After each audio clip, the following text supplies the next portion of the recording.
So good evening and welcome. Thank you so much for being here tonight. My name is Sue-Ann Waugh. I'm the Integrity Manager with Plenty Club Australia. This is the Club Development Program webinar series. We're covering a few different topics around running clubs and just different things we wanted to impart. It is being done in line with game plan, so we'll talk a little bit about that tonight.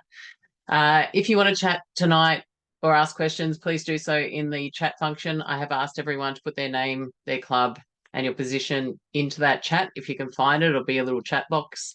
Unfortunately, we're in webinar mode, so there's no communication from the other end. And all of that aside, I think we're pretty much ready to go. I hope you enjoyed the session. And please do, as I go through, just let me know if there's something that you would like to know more about, or if there's something I've mentioned that you don't quite understand.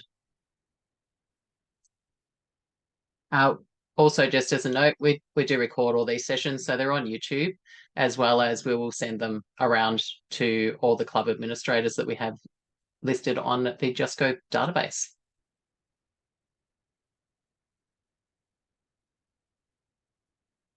So, as I said before, this is the Club Development Program webinar series, and we are at Marketing Communications. So we've already covered Club Governance 101. Again, that is on YouTube at the moment, and Strategic Planning was last month. And so tonight is Marketing Communications. We'll have another 3 sessions after this through till October. So yes, I highly invite you to come and be a part of those ones too. Just a really quick overview of the session. We're going to talk about the game plan, because this is one of the reasons why, as I mentioned before, why we're actually running these sessions. They're trying to have a look at elements that are about running clubs, but also just to tie it back into game plan. Game plan we'll talk about in a moment. Leadership and culture we've talked about in both sessions so far.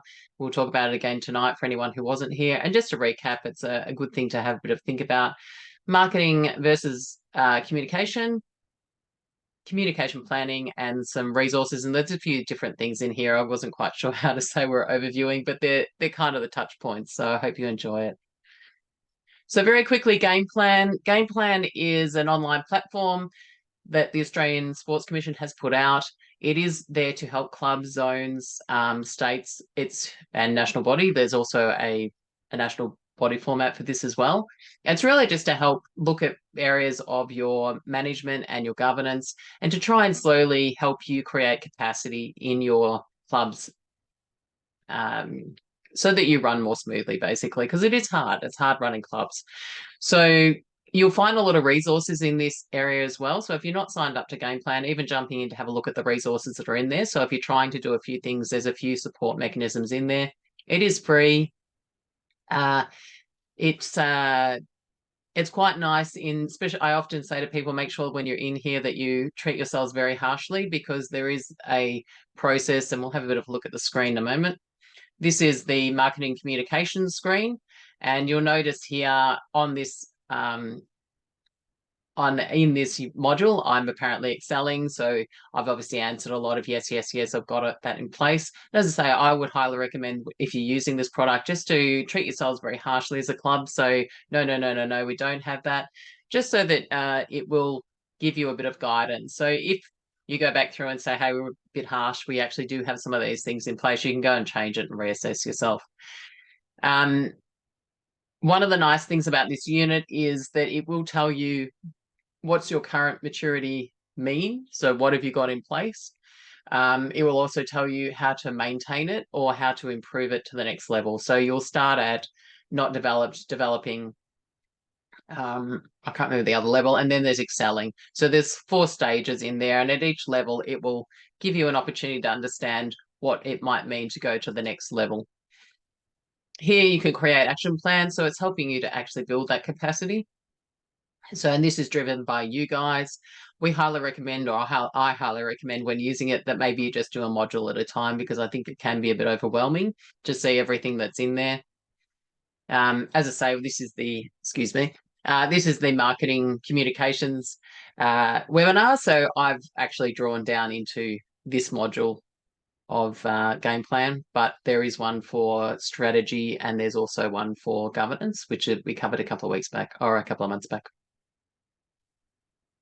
The other beautiful thing about this product is it actually has recommended resources for each level that you're actually sitting at as a club.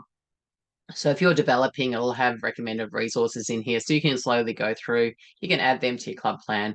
So you've got something to leap from at all times. So you might change it to fit you best, but it'll be something that you actually can jump from instead of having to create things or go and find them on the web yourself. So we're just going to launch very quickly into leadership and culture. What is leadership? This is a definition by Kevin Cruz around leadership. Anyone who's been in the webinar sessions before will have heard me talk about this. It is a definition in many ways that lends itself quite nicely to clubs because of the few little elements in here. So there's many, many definitions. If I said to you, what is leadership? I'm sure you could pop into the chat many, many words. And in fact, I encourage you to do so, anything that you think leadership is. But this is a definition, and Kevin Cruz tells us leadership is the process of social influence which maximizes the efforts of others towards the achievement of a goal. And the reason this is a really nice thing for clubs is, although the reason the definition I think is one for clubs is that maximizing the efforts of others towards the achievement of a goal is kind of what we want to do in clubs. We want people to come in and help us to achieve what we're doing. And social influence is what we're going to talk about tonight. It's the process of communication.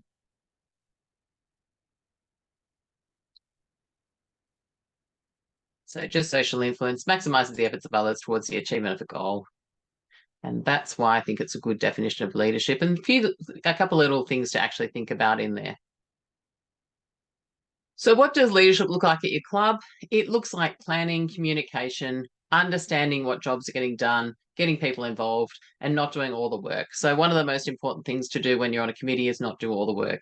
And you'll probably find that you're sitting there going, yes, but I do tend to do all the work. So having a bit of a thinking about how to shift that is one of the challenges that you have. Trying to get people involved and trying to get them to help you out. We talked a lot about this in strategic planning. So if you went in that session, I'd encourage you to go back and have a bit of a look, because strategic planning is one of the strongest ways to get people to get on board and find a way to get everyone involved. Hi to everyone who's popped in since we started. Thank you for coming tonight. I hope you enjoyed the session. So what is culture? Culture we talk about because as the leaders of the club, you're the ones who set culture. And it's really important to understand that you're the ones who are actually driving this. So, and you have the opportunity to change culture if you don't like it. So the most important parts of this little definition or this little commentary on culture came from Dr. Pippa Grange out of a report that was run for the Australian swim team when they went over to London Games and didn't really do as well as they thought they would. And they came back and said, I don't know what happened. Let's go and review what happened. And they came back that the culture of the swim team was toxic, and that's why they hadn't achieved the goals. But the most important part about that is that you, as the committee and as the group that leads your organisation, have the ability to direct and shape your culture with strong leadership and sound methodologies. So if you have a process in place, you can shift your culture. Now, part of the important part of shifting your culture will be communication. So being able to communicate where we're at, setting expectations is a lot around setting your culture. And that's a lot about communication. So we do tend to talk about communication and marketing, and yet they're actually a little bit different. So I've just got a couple of little slides in here talking about communication versus marketing, because they live in the same family, but they're not entirely the same. Now, when I went and had a look, there was this nice little graphic that I found on a website, which is down the bottom, and I'll send you that link when we send things out. This nice little graphic kind of says marketing is communication and communication is marketing. And the reason we say that, or the reason this site was saying that, is because marketing is often about selling. You're often trying to sell something, but you're communicating around that sale. So you're trying to find the market that you want to talk to. And so depending on who you talk to in marketing, there's 5 Ps, there's 7 Ps. I've got 4 here. Sometimes there's 4 Ps, depends on who you talk to. But the most important thing for us to remember that when we're marketing, we're usually trying to sell something. So we do, as clubs, often do a sales, like we want to sell something, and that might be events, and it's definitely membership. It could be products that you've created to help increase your income. It could be an event that you're running.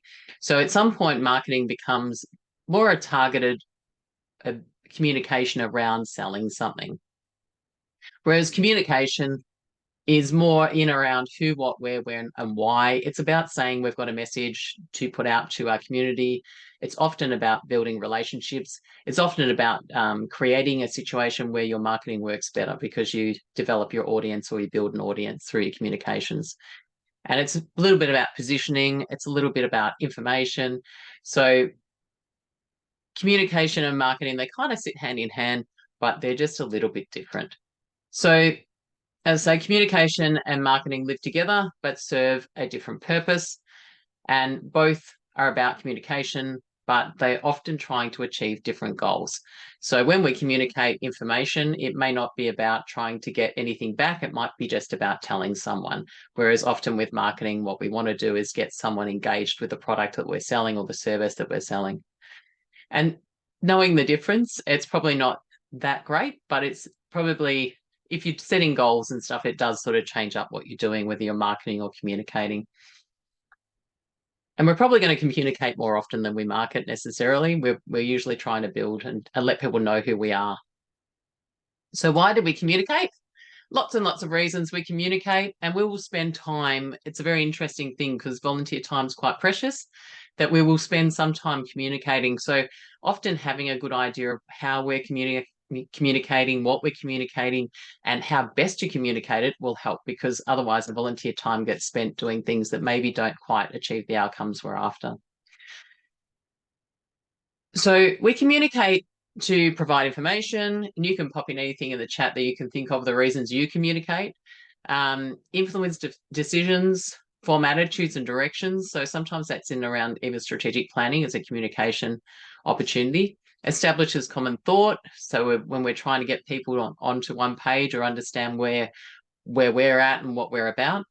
Obtaining information. So communication's a two-way street. It might be about getting people to talk back to us about what they want. Building connections, creating communities. There's all sorts of reasons we communicate, and I'm sure there's probably a very big list of why we're communicating in our clubs. But having an idea as to why you're communicating or what you're communicating will help you to communicate better.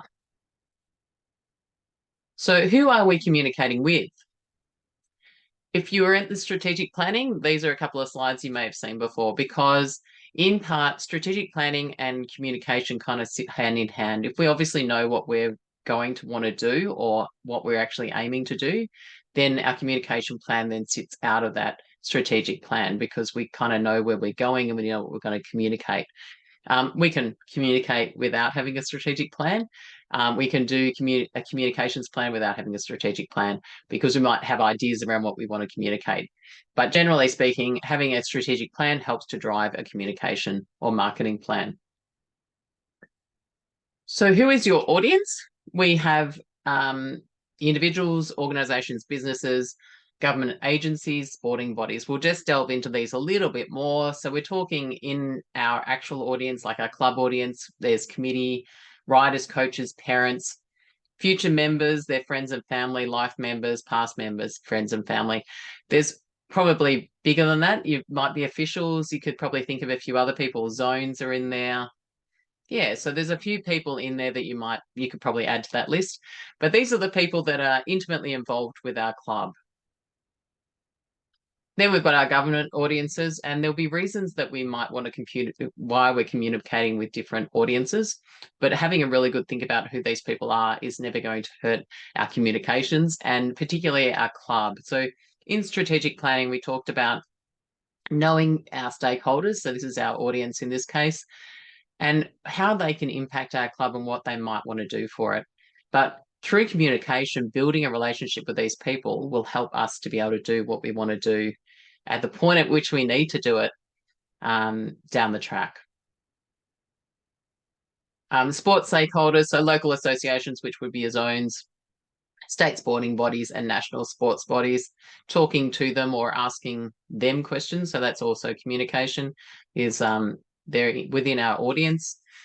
External community audience, so just people in and around our community. So whether it's just generally the community, but also then looking at businesses and schools, universities, co-tenants, people that are at our clubs, and supporting community groups. So these might all form up your community within your communication strategy, what you're going to talk about where. And again, this will come back to what are we wanting to communicate? What is your communication goal? Which is where I left to. So we talked again, this is stripped out of our strategic planning session, that what is a goal? A goal is a clear statement of what your organisation is aiming to achieve. So when we have our strategic planning session, we might come up with some broad strategic plans around what we want to do. Our communication plan will be the same. So when we see something we know we're going to have to communicate to achieve that outcome, we can then create a communication goal on top of that. So goals are clearly stated, they're measurable, and they have a date that we want to achieve them by. And that's just to help us to identify whether what we've done has actually achieved our outcomes. So when we're talking about communications, we do want to know what it is that we're actually wanting to achieve, what we think success is, and then when we're going to do these things by. So even when we're communicating, we want to have a few things in mind, because if we're sending out a communication but we're not actually achieving the outcome, we are A, wasting volunteer time, but B, we're not achieving what we want to achieve through those communications. So we might sit back and go, why isn't that working? Maybe we try a different style of communication and we can be better.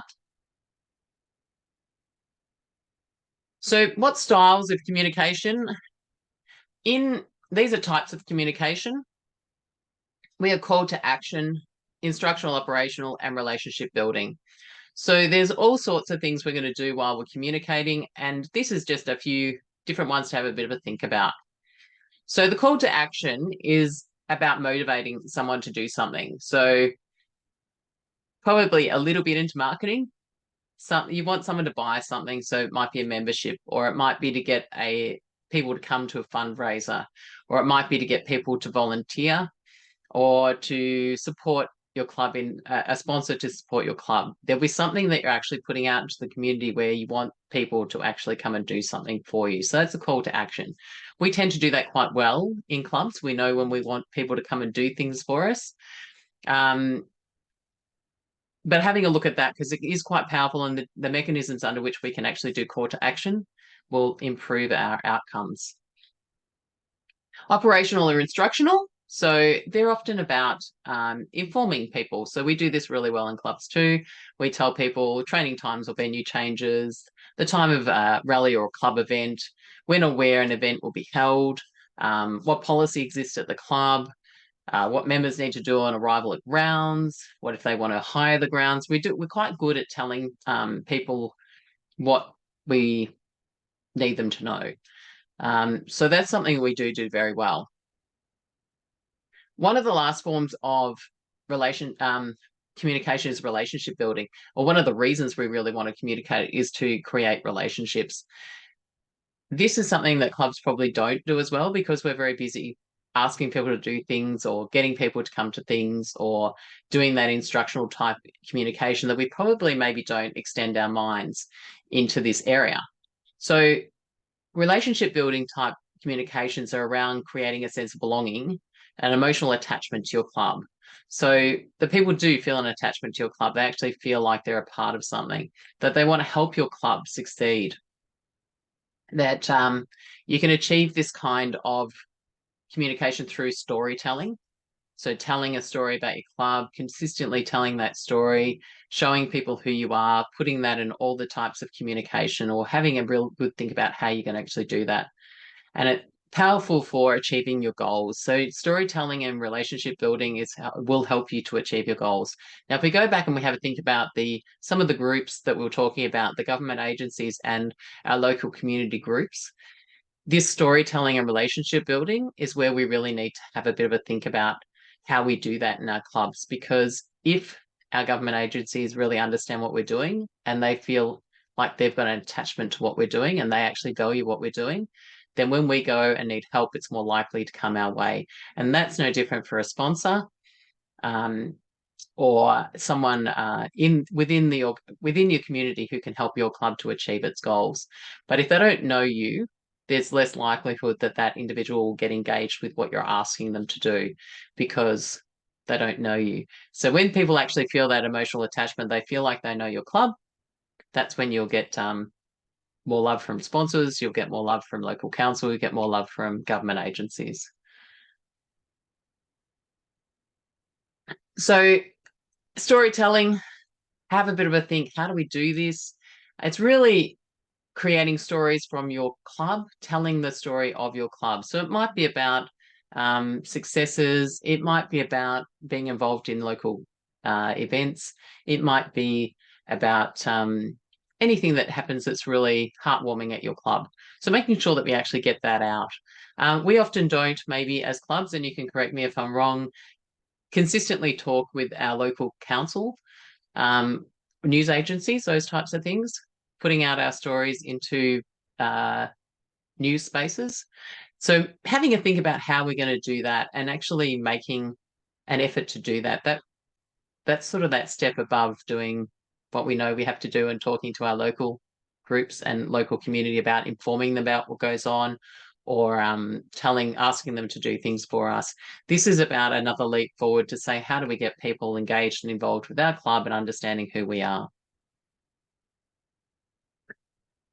Communication channels. How do we do this?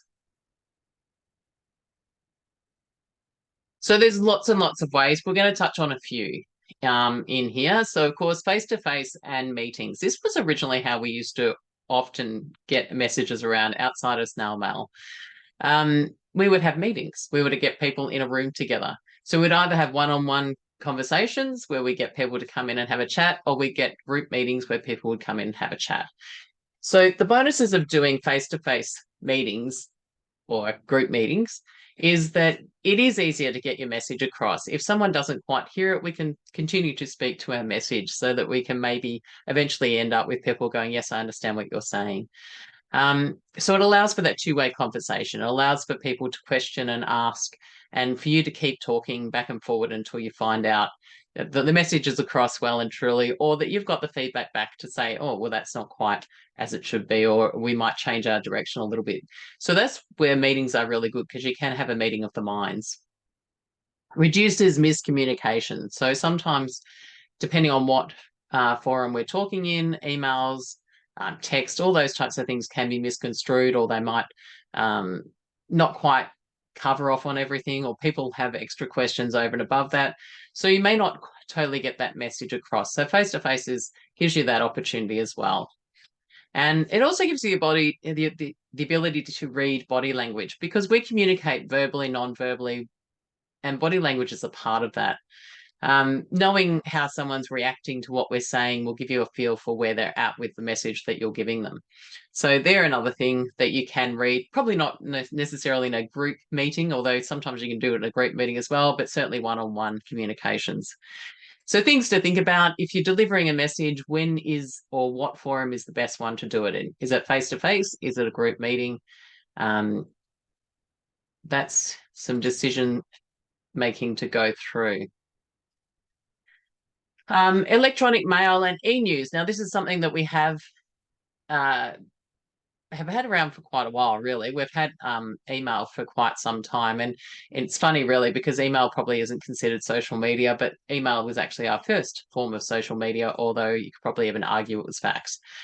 It was an opportunity to send a message to a broad group of people. Email made it a lot easier to talk to lots and lots of people all at the same time, which is what our social medias do in a slightly different way. But they do operate somewhat similarly because I can actually come back and talk to the person who emails me, which was not necessarily possible if we used snail mail. It didn't happen that way. So what the value of electronic mail or e-news, well, I've sort of popped them together because we can send emails to say bang, or we can actually put together pretty little newsletters that might hook us back to different spots and places. or give us information. So that's an opportunity for us to communicate in a different way from the ways we used to when we used to send out mail and not get that reaction back. But it's a great place for call to actions. This is a really good spot to put in buy this now, or are you coming to our end of year fundraiser, or can you donate to this, or you can buy a raffle ticket. It's a really good call to action space, and it's actually seen to be quite an effective space to do this as well. Able to create and reach big audiences. So we can have a very big mail out to lots and lots of different people, and we can actually increase and create that audience. So we can actually have people buy into that.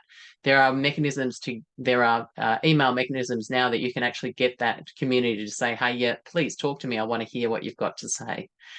Driving traffic to your website or other communication channels. Easily shared to others. So I can send an email out to lots and lots of people, and I've repeated myself, able to drive people to other communication channels. So we might, you can use that email to then link to other spaces. And sometimes with an e-news, it can help people to actually go and find the bits and pieces that they want.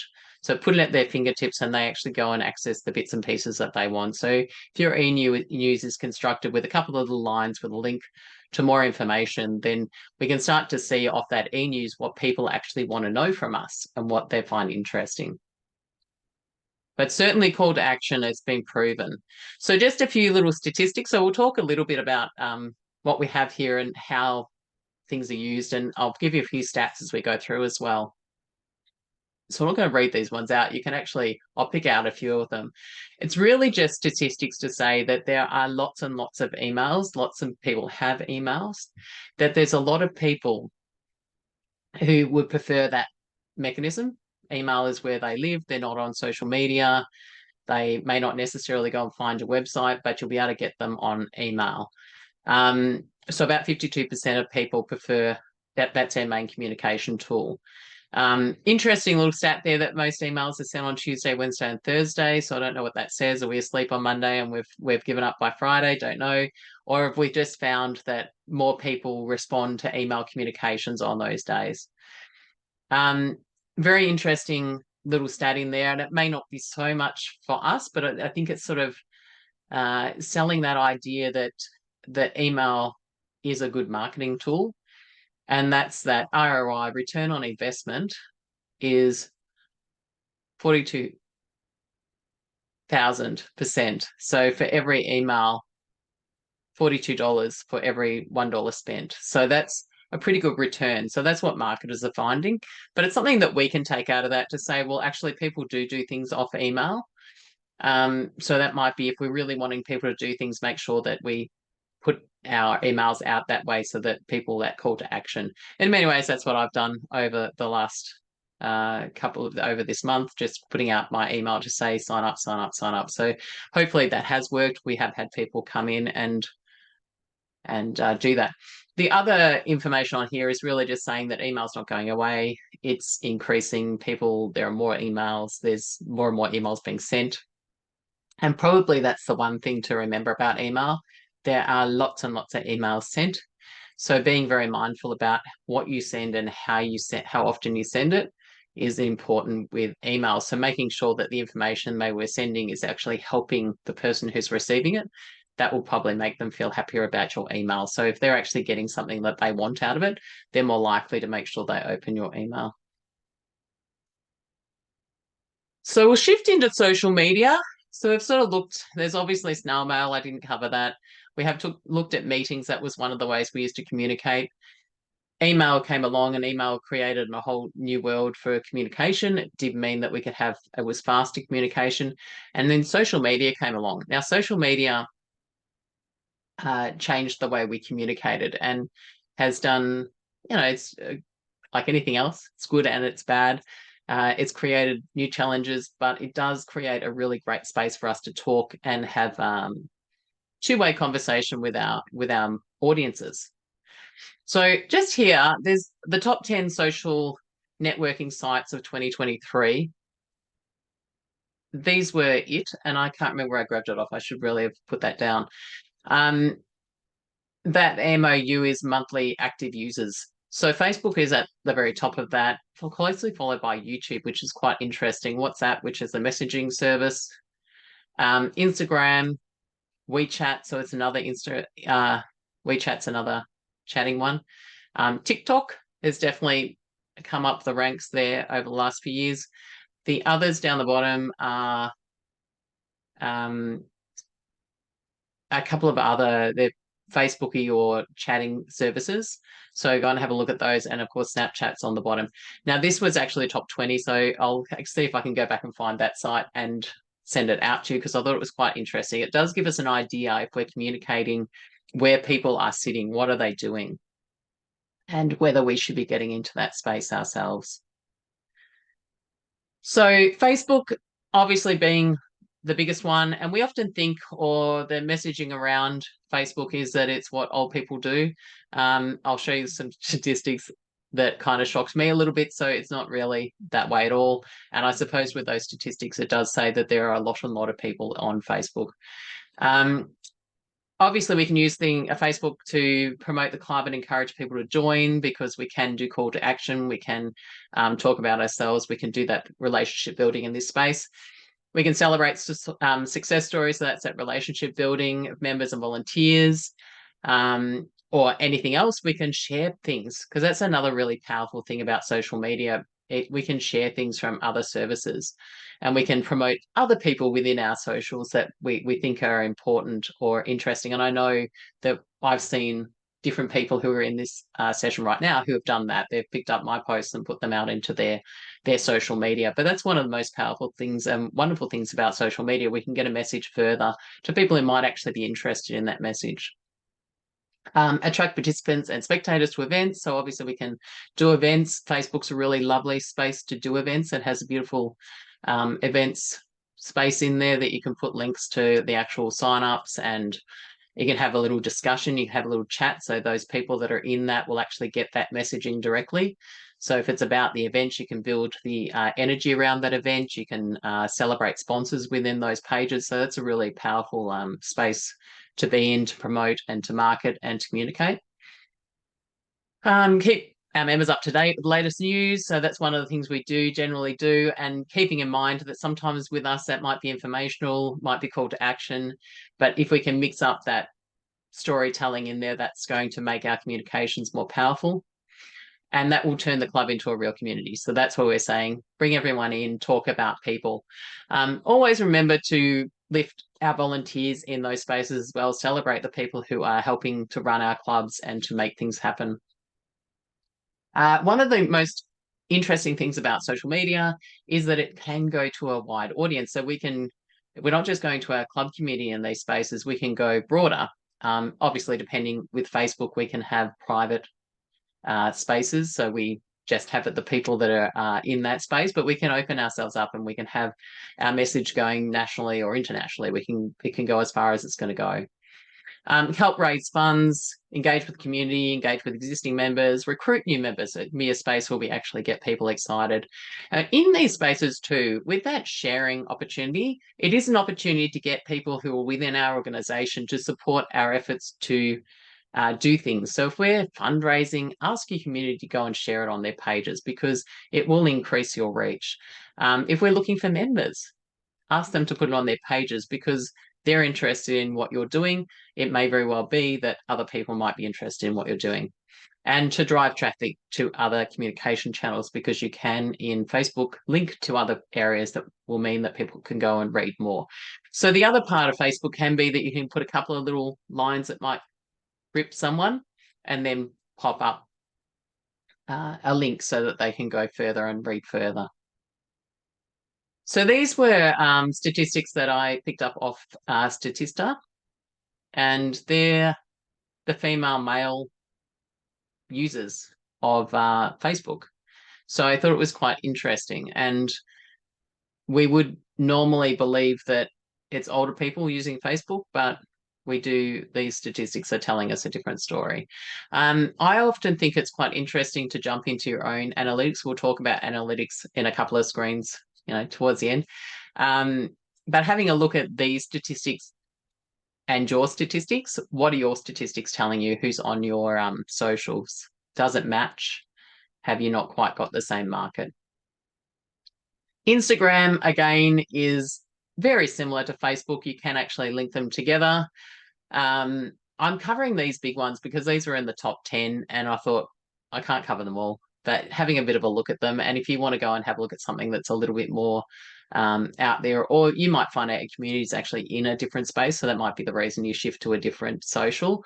But these are obviously the ones that a lot of people are engaging with. So we'll have a bit of a close look at those. A picture tells 1,000 words. Instagram's very visual.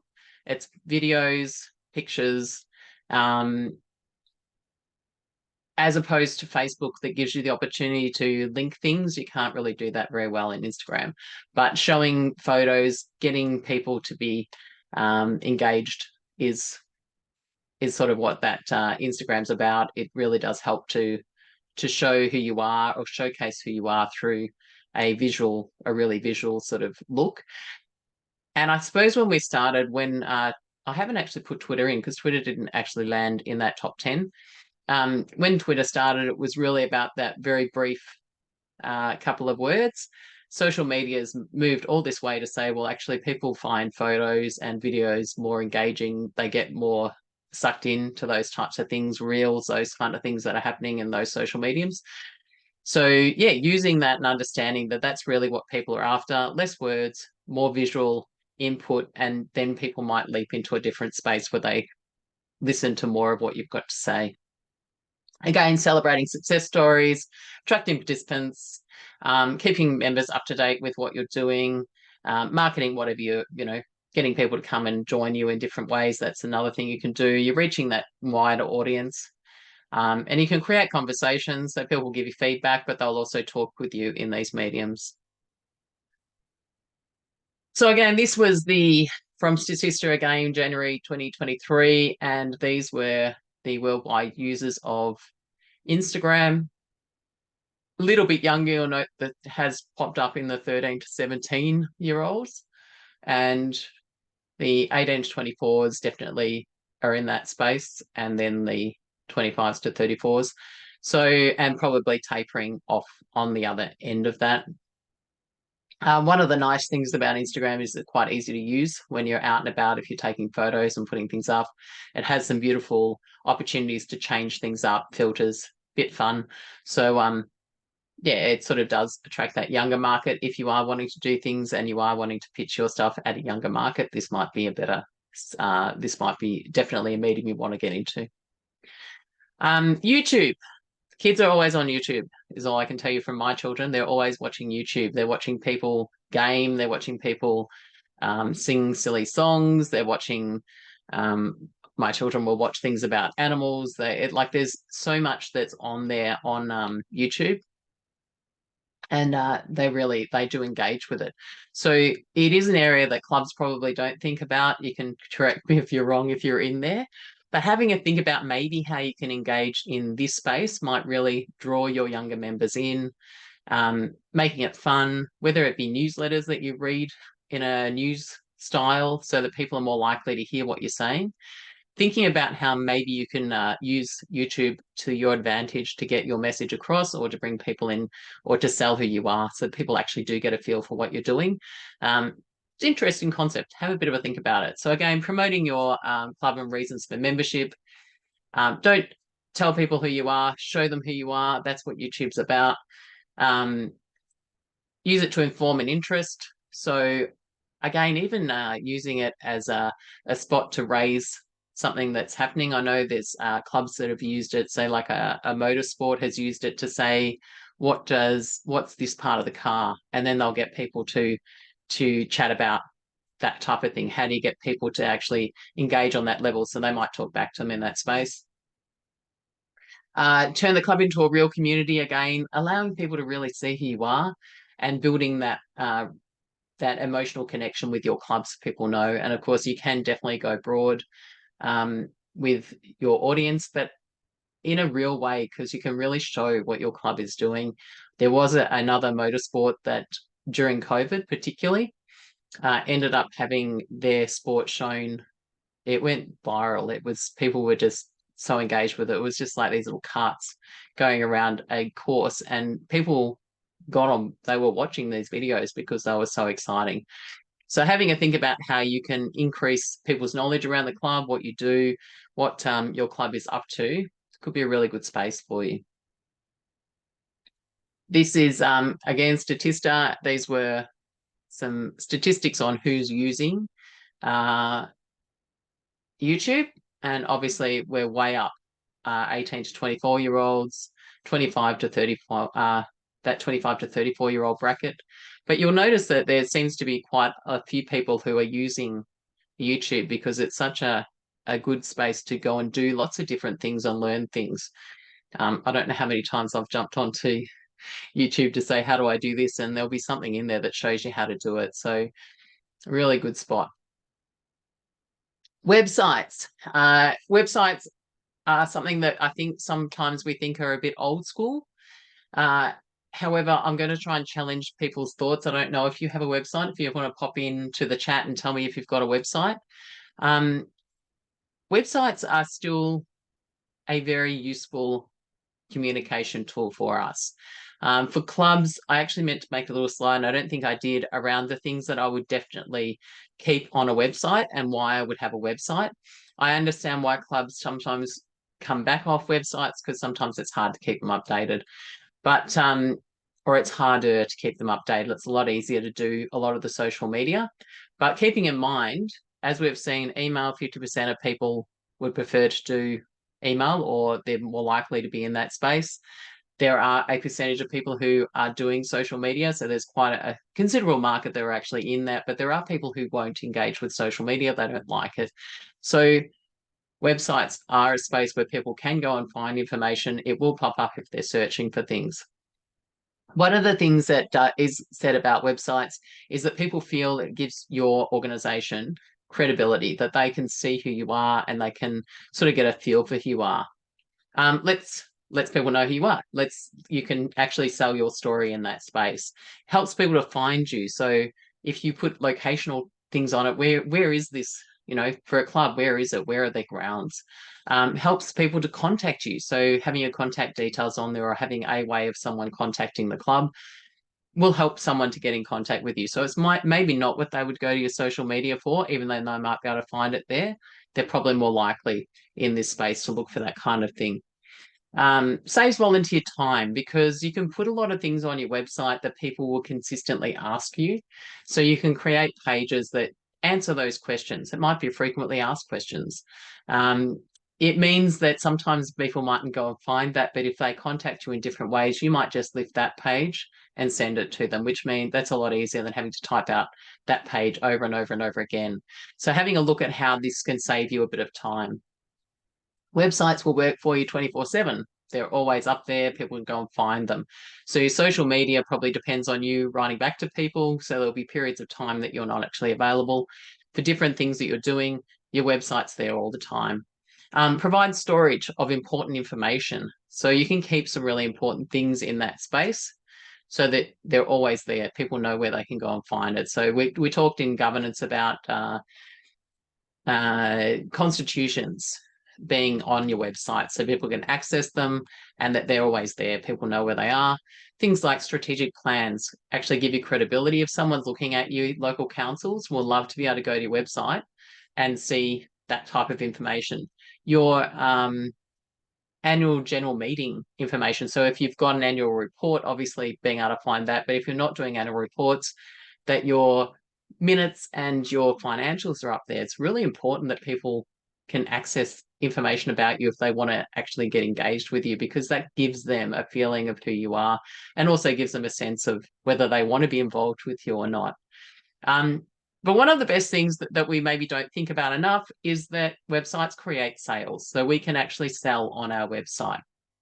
And as clubs, we want to get money in and we want to get it in as easily as possible. Having a think about what we can put on our web that helps us to sell what we want to sell. So uniforms, membership events, all those types of things to do well on websites. So this was just off Forbes and just something to think about. So a business's online presence, regardless of industry, can have a massive impact on its success. In this day and age, some businesses still don't realize that a majority of their customers will visit their website before making a purchase. So that sounds a bit business speak, but for us, it is nice to be able to go and see what an organization's about and get a feel for who they are and to find out a little bit about them. So it is just one other communication channel that you can set up as your club if you're feeling like you can't do that news story, which is that building relationship and probably driving traffic to your website in that way. It might still have a really good opportunity. Thank you, Jackie, who said yes, save a website. It might just be that really great opportunity to say, what do we want people to know about us really easily? How do we sell who we are really easily? So website statistics, there are lots and lots of websites that are not active. So there's 2 billion websites and around 400 million that are active. 48% of people said that the web design, so being easy to use and looking nice, is what helps them to feel like your business or your organization is credible. 70% of small businesses, and I know it's got businesses, I've probably got to change that to clubs, but we'll say we're small businesses, don't have a call to action. So if you go and have a look at your website, do you have something on your site that says join us or membership here, or makes it easy for someone to come and get what we really want to sell as clubs? One of the things we want to sell as clubs is membership. So is it easy for someone to get on board with us? Lots and lots of mobile phone use when we're accessing websites, so making sure that they look good on phones is important. 86% of people want to see product and service information on the homepage. So having a really good look at how we put our homepage up, what we've got there and how easy it is to grab it. So there's a little bit more in there. That a lot of businesses being conducted online. People are starting to buy more and more online. So make sure we actually take that opportunity. 88% will increase the view. People will only come and look at your site for so long. Lots and lots of words don't really attract people. So making it brief, putting on pictures, but also video will help people to stay engaged with your website. Notice very quickly, there is, if you don't have a website and you're not quite sure where to leap, Just Go will give you, there is an opportunity to create a website with Just Go. It will work nicely with the membership product. And so this is just a little slide. I've actually put it on the web. So if you want to jump on the web and have a look at it, but these, in brief, this is what it looks like. So if you are interested at all, then let us know because we can help get you moving with that. There's 2 essentials comes, I think, for free, and the pro, it will cost you $250 a year, I think. So don't quote me on that one, but that's there is an opportunity. If you haven't got a site and you're thinking you should have one, there's an opportunity through Just Go. So when should you communicate? It's about planning. How do we go about finding out when we're going to communicate, how we're going to communicate? That is about having a plan. So you can have communication plan, key messages, audience, channels, plan, dashboard. So having a bit of a look at what we're going to communicate, who we're going to do it to, which channels we're going to use, so what we've got available to us and which ones we think are going to be the most useful, planning when that's going to happen, and then analysing whether we did what we thought we were going to do.